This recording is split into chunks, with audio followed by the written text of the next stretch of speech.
All right, today's vintage stereo gear review is on something that is a little unique.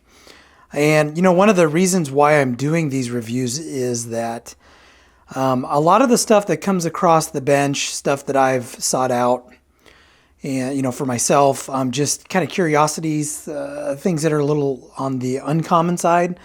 There's just not a lot of information out there about them. And, I can find videos, but a lot of the videos where someone has posted some content is like someone playing a song through it. They don't really talk about it, or maybe it's a repair video, right? So what I like to do is at least get something out there for people that are considering picking some of this gear up, right? So today we have one of these kind of odd ducks. It's a Stereotech 1200 stereo receiver. I started flashing as a part of the intro slides, kind of the specs on this. I'm going to cover them, but it's going to be just a real quick, These were made between 73 and 76, direct coupled, 50 watts per channel, deceivingly heavy. It's about the typical receiver size. The dimensions were posted, or listed in the video. But these things weigh like 34 pounds. And it doesn't look like it would weigh 34 pounds, but it weighs every bit of 34 pounds. So it's a little bit on the heavy side. So what is Stereotech? Who is Stereotech? Stereotech was made by Foster or Fostex in Japan for McIntosh. From what I have found, it's based on the Mac 1900 stereo receiver. Now, I've been in several Mac 1900s. I've been in this one. I'll tell you that the build quality is solid on this, but it's not quite up to like a Mac 1900, a Mac 6100 integrated amp, Mac 1700. Not quite up to the build quality of those. But you have to understand what these were produced for, right? These were put in that entry-level range for people to get into, and they want to enjoy a McIntosh, but they can't afford a McIntosh. I think that's kind of the market segment that they were going for here.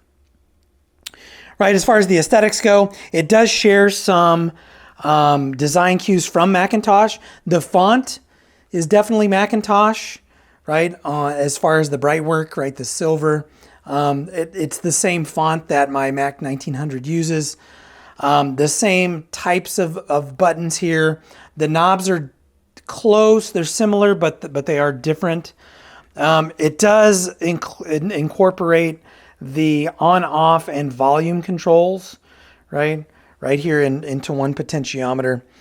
I think these have a very, very strong resemblance to some Scott receivers, and I'll flash up an image of one if I can remember. I think the 380 something, 388 or something like that. That kind of looks like this, but it's reversed. So these are on this side, the knobs are on this side. You might have another knob over here and a little meter somewhere. But when I see a Scott, whatever model number that is, I instinctively will think that it's a Stereotech because they're that close. And I'm talking about from a distance, right?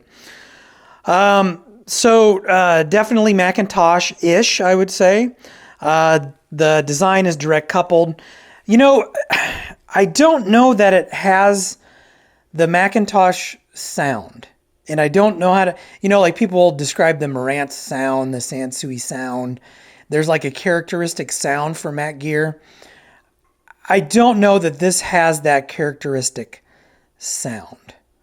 So it's very close. And I was running my Mac 1900 that was not recapped. And then I started having issues with that. And I'm in my basement, so I'm not going to get real strong stereo. And I don't know if anybody wants to see the red light or not. But anyway, I pulled the Mac out before I recapped it. I put this in its place. I could tell a difference. It was close, but it wasn't quite the same sound. And now how can I define that? I really don't know how to define that. I guess the sound wasn't as clear, as pure, I guess, maybe is another way to say it. The sound stage was a little more narrow. than on the Mac 1900, and that was before the recap. Now after the recap, it's a day and night difference. Now is that the design of this? Is it just this particular model compared to that particular example? Probably. So I don't know, but I don't know that. I think you'll get close to a McIntosh in terms of sound, but you probably won't get 100% of the way there, is what I'm guessing. At least that is what I found with my limited experience with these. In terms of operation, really easy. You have an input selector here. You just dial it to whatever you want to go to. You have all of the buttons, right? Mono. You have tape 1 and 2, muting, low and high filters. You have the loudness compensator. You have speakers 1 and 2, right? So I'll turn those speakers off. So both of those are off right now. We have split bass and treble controls. So you can change the level of the bass and the treble on either channel. So that's something that's a little bit different. Balance control, again, volume and power on and off in the same control there. In terms of hookups, it's normal hookups, nothing real goofy in the back. Nice spring-loaded speaker terminal connects are in the back, so that's pretty nice.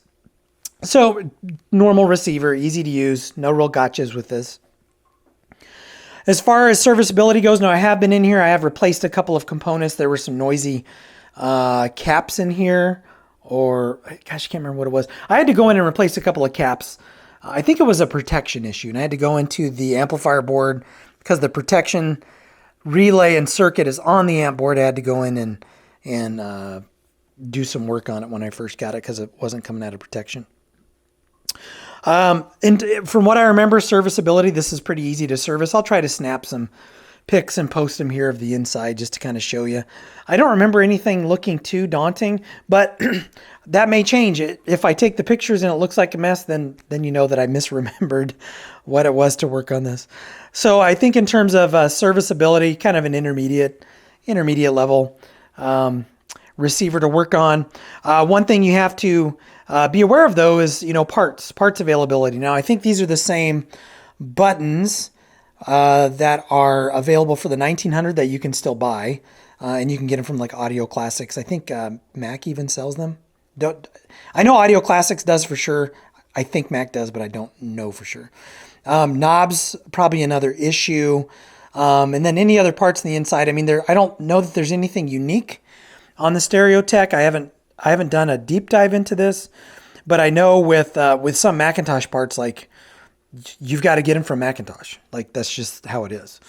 And I don't know if the volume, power on-off potentiometer is the same one that they use in the 1900. May or may not be. If someone knows for sure, please post a comment. I vaguely recall seeing that it is the same, but again, I may not be remembering that correctly. So if you're looking for one of these, be aware that some of these did come with a wooden cabinet. I don't think it's a really nice looking wooden cabinet, but you can get one with a wooden cabinet. I have no idea what the number is. Have no idea if it's interchangeable or will fit like a McIntosh, 4100 or something like that, but it's a similar design to that, I think, if I remember the pictures correctly. You don't see many of them, period, and so therefore you don't see many of them with the cabinet included. So the big thing is make sure it's complete. Make sure it has all the knobs, because those I think would be really hard to find. Make sure the faceplate isn't all chewed up because, again, parts for these are going to be really hard to find. No broken glass, no broken dial pointer, no silk screen missing, all of those types of things. Make sure it's as cosmetically complete as possible. That'd be a huge thing to look out for on these. There is a jumper on the back, so you may stumble upon one of these. I got this at a really good price, and I'll kind of explain to you why that happened. But make sure the jumper is there, right? If someone sells one of these and they say, well, it's not working, and you notice that the jumper's not there, that may be why it's not working, or it may be a huge mess. So it's not like you're taking advantage of somebody, because it's a gamble. I've bought things with jumpers missing, and I thought, all I need to do is plug some RCA cables in and it's going to work, and that was not the case. So you never know. So completeness is a huge thing. In terms of price, there just aren't enough data points out there on these. And again, I've had this one for over a year, and I look all the time, on eBay, like I've mentioned in other videos, and they don't come up for sale very often. The last one sold for I think around $600 shipped, which is kind of the normal price. Now I got this one for $375 shipped. And again, the jumpers were missing. If I remember correctly, jumpers were missing on this. So I got what I consider a really good deal on a very, very, very, very, very clean example. And again, but because it wasn't coming out of protection, it could have been could have been a big mess in there. But luckily it was not. So again, $600-ish plus or minus. It's all down to availability. If there's nothing out there and you really want one, you'll pay more. If there's some examples out there, or you're very patient, you can probably get one certainly for less than that. But again, there's probably going to be a trade-off, because it seems to me the ones that are working that sell go for that $600-ish amount. So it's definitely a great receiver. Is it head and shoulders better than a Marantz or a Pioneer? I don't know. It's if this were badged Marantz, Sansui, or Pioneer, it would be probably nearer to the top of the line than it would be like an entry level. And if you look at the wattage, this is kind of for that time, it was kind of a middle of the road wattage, right? So, just kind of keep that in mind. Again, and I'm just going by the sound characteristic and things like that. But again, that's because I like the sound of McIntosh. It's just, what I choose to listen to, what I like to listen to. So anyway, that was a quick one on the Stereotech 1200. I don't think I missed anything I normally go over. As always, if you like what you see, hit like, hit subscribe, and I'll catch you in the next video.